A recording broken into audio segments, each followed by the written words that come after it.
welcome back. You're back with Crystal Tottenham here from Crystal Clear Coaching, talking about tuning into yourself. And we are on day 27 now of flow posting. Plan was to do 31 days. I think I will continue making videos beyond that on a pretty much daily basis, give or take a few days. Sometimes life's or you just don't get out of your own way, and I want to be an advocate for authenticity and showing up in the way that you need to. So I will be a model of that myself. There's my phone. Isn't supposed to be in the shot. Isn't it often in the shot though when it shouldn't be? Anyway, side note. Today I want to talk about how you are treating your life as either a leading character or a supporting character or a background character. What do you think right now you might be, how are you treating your life? Are you showing up for yourself like a leading lady, a leading man would do? A leading day? Like, are you showing up in the way that would have you, like, just picture, okay, I know that not all movies are perfect and there's a lot of toxicity and that's part of storytelling, but if we were to, in this frame, see a movie and the ways that the characters show up, at least get to the journey by the end that they're showing up as their higher selves. What is their path to work through to get to that version of their higher selves? What do they need to go through? What blocks do they need to uncover and climb over in order to get to the resolution at the end? Which is not the same as life, is it? Because it ends and then something ends in life and then life keeps going until it doesn't. So it's not tied up with a nice little string and put together by a team of writers and a huge crew of film crew. And so we end up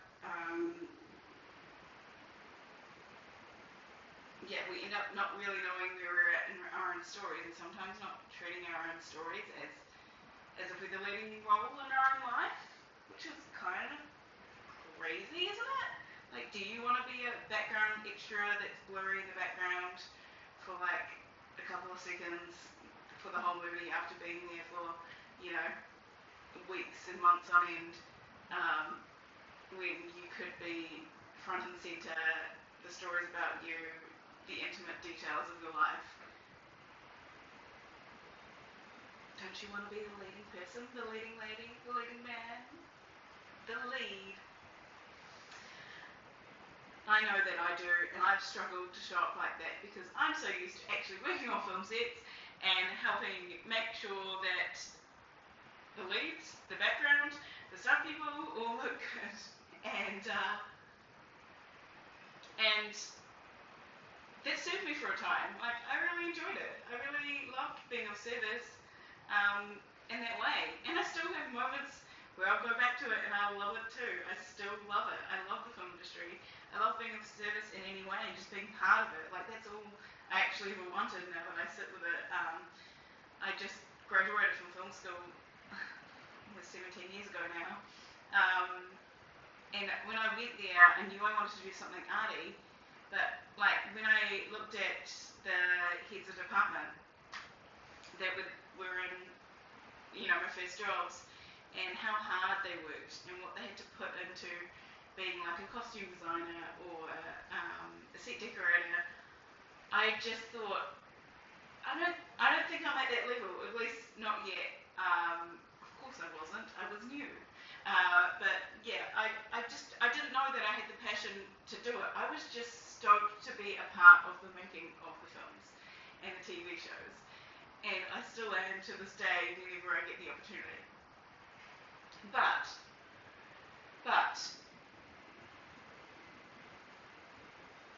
I was just, to me, my leading way of being was just being part of the picture. But my mindset when I was 18, 19 years old at film school was very different, and my self-worth was a lot lower. I didn't know how to speak about my feelings. I thought I had to get drunk on a Saturday night in order to share with anyone how I was deeply feeling. In the day that I realised, oh, I could just share my feelings at any time and be heard. It was a magnificent day through my first personal development course. A wonderful, wonderful company called Landmark Forum. The Landmark Forum is the first course, but yeah, Landmark it's called. Anyway, that they just taught me this beautiful thing of knowing that everyone else is a human being having their human moments, going through self-doubt, anxiety, all the things, thinking they're not worthy of something, just like completely we all internalize so much to the point that we didn't actually know, like we were scared to speak up because what if it was made wrong by the person around us? And yes, usually that was because it was made wrong by a person around us in our past. And we built on that and made it mean something, like we couldn't actually speak up. But it was life-changing to figure out, oh, would I prefer to actually be my authentic self and show up and say the things that I want to get off my chest and then have that release and not hold it in my body? And the answer was a hell yes. And I just, that mindset of myself at film school, I was very shy still. I was still learning, getting out of the world. I was a baby. I was 19 years old. Like it's so crazy how much, it's so easy for people in that age and stage to look at everyone else like they're doing it better than them. And I think it's a huge transition going from being in high school to then going and being an adult, even studying at a higher education level. It's a huge leap. You go from having all your schoolmates around you, having a system, a structure with school every day, to maybe took a gap year, maybe you did go into more formal studies, but like it's totally different and you actually had to advocate for yourself more. As a whole, these people that are just there to really knuckle down and do the work, and these people just there to party that will, distract you. Maybe you want the distraction, maybe you don't. Anyway, but it's all part of the fun too, don't get me wrong. What I want to get back to is I just wanted to be part of working on the shows. I love film and TV, and I just wanted to see how it was made, and it still baffles me to this day how much awe that I have when I'm on a film set, and I have pinch me moments. Even on some of my less favourable jobs, I still have wonderful moments I look back on, and I'm like, I'm really grateful for that experience. Some of them lead me to some of my best friendships as well. So,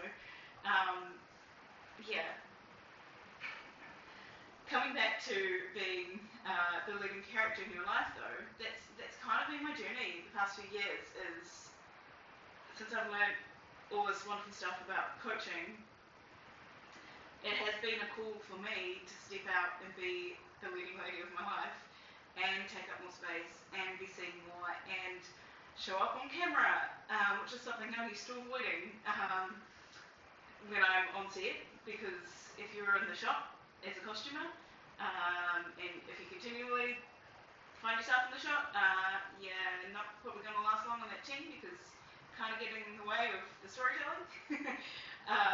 But right from a young age, I've always been comfortable to a degree in front of at least photographic cameras. I've always enjoyed being a bit of a show pony sometimes, and I just never considered that I could get on the the other side of things, be actually in front of the camera, as an actor or anything, or even as, a singer. I didn't think that I had a great singing voice.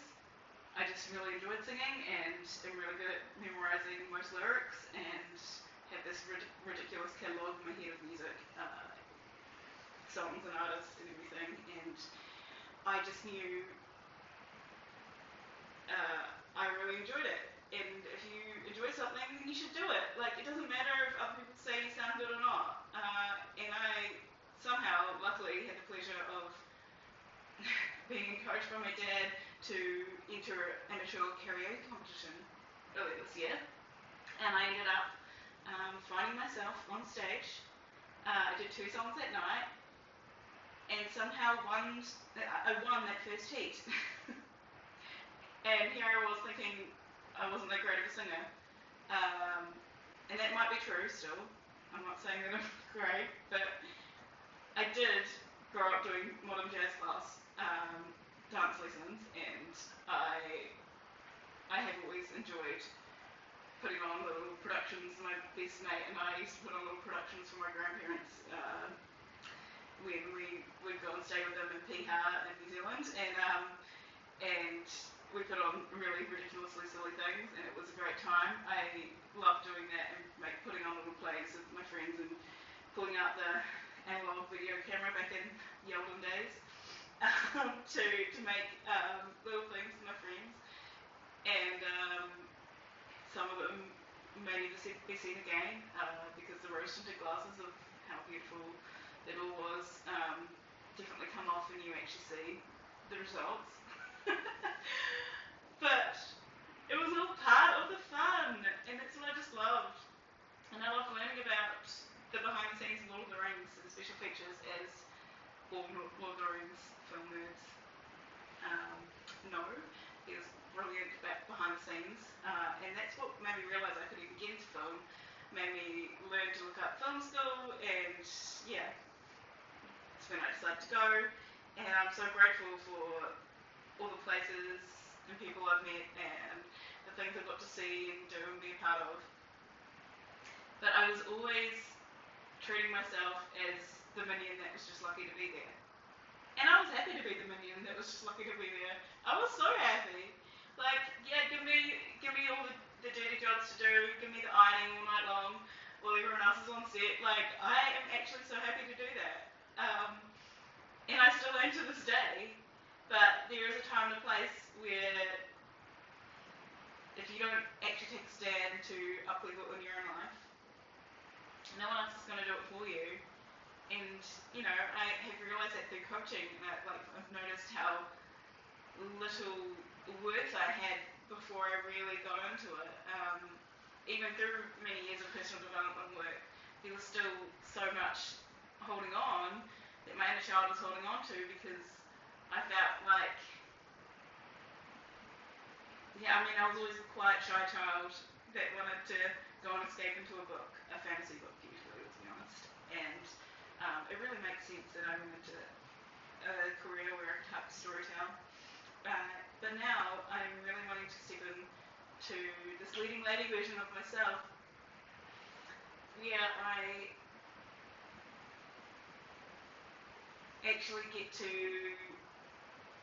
show up completely and authentically as myself and help people and be of service in that way. And I'm really excited for that. And also it's terrifying to be seen after being so good at hiding for so many years. In my primary school days, in my intermediate days, the start of third form, first year of high school in New Zealand, I wasn't that great at making friends. I took small slights from friends to be this huge big thing, and then I would just go hide in my books again. And I had a great time with this book, so it's my inner child loves to go back to that sometimes.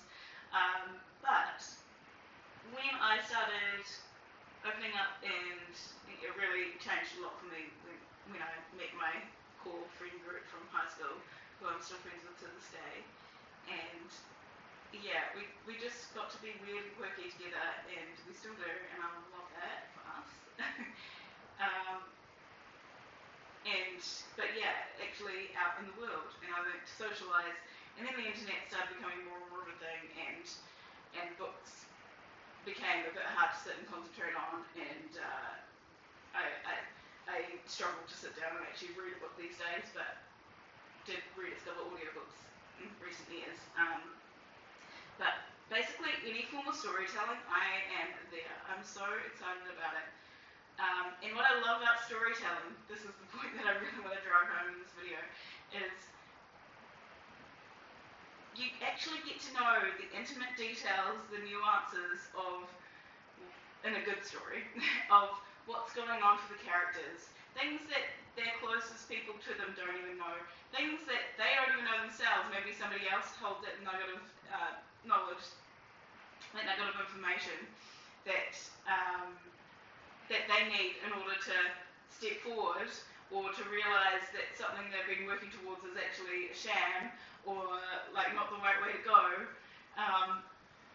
And that's what I love about reading and watching movies and listening to storytelling music.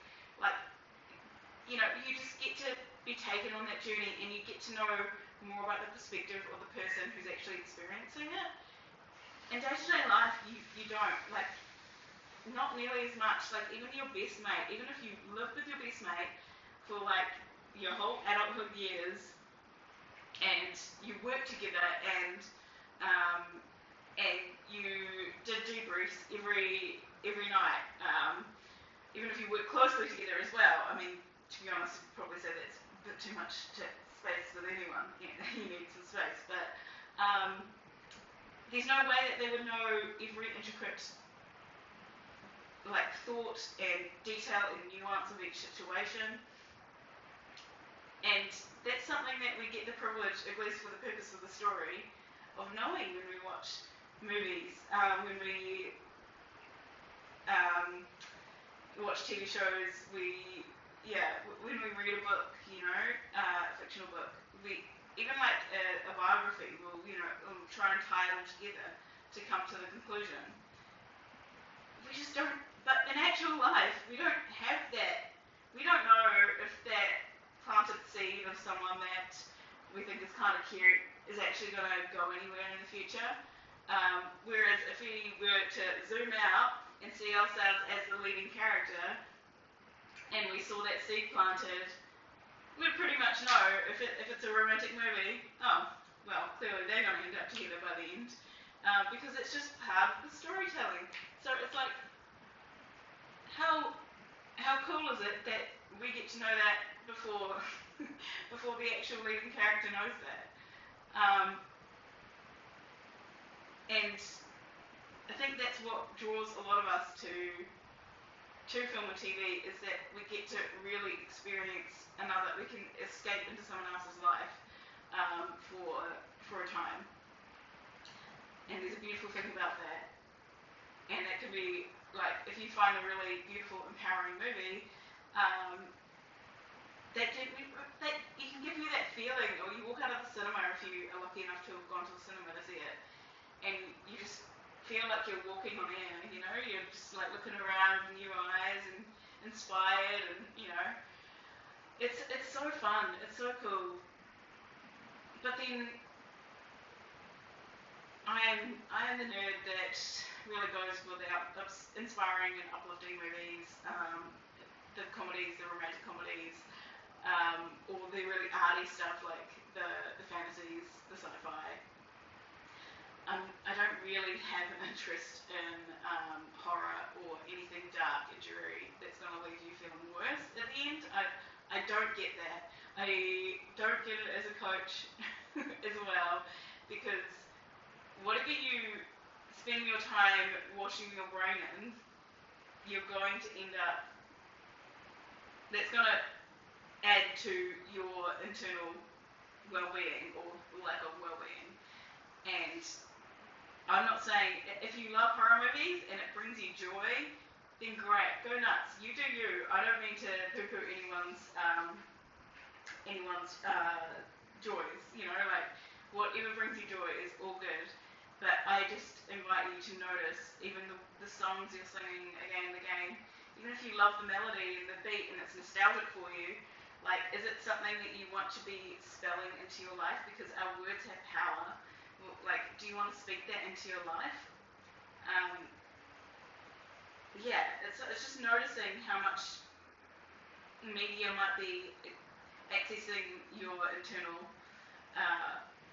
world and your internal perspective, and seeing if that's serving you. And again, just bring curiosity to it, because I don't want you to take this so seriously that you think you can't listen to anything that feels even slightly like it's got a dark undertone. No, I actually encourage you to embrace what your shadow is showing, because if you ignore it, it's just going to get darker and darker until it explodes one day. No, you're much better to look at it and invite it in for a curious conversation with the light side of you, and see how you can, with the parts work, like your shadow parts and your light parts and your murky parts in the middle, like how can you have them come into union with each other to serve your overall leading man's storyline. Yeah, I would get nerdy and talk about this and make movies into a metaphor for life and coaching. But I love that for me. I love that for me. This is so up my alley. I feel like I'm going to talk about this more in a future video, but we'll leave it there for now. I'm pretty sure I've missed some points I need to make, but again, maybe there'll be a part 2. Anyway, much love. See you another day. Also, meant to point out the fact that I didn't change my costume. Well, I mean, I did change it between now and then, but I've got the same costume on as yesterday, so sometimes life be like that. We wear the same thing again, as we should, sustainability-wise. But this is not a repeat. I just have one, just so you know. It's a little costume humour for you there, in case you didn't know, in film or TV. We have many doubles of the same costume in order to make sure that it can be washed in time for when it needs to be shot, and so that the stunt doubles, any body doubles, also have a version of it if anything happens to it on the show during, the story. Like something gets spilt on it, we have repeats to make it look the same and film it again immediately if the first shot doesn't go well. We love our repeats. So here I am ripping the repeat. You're welcome.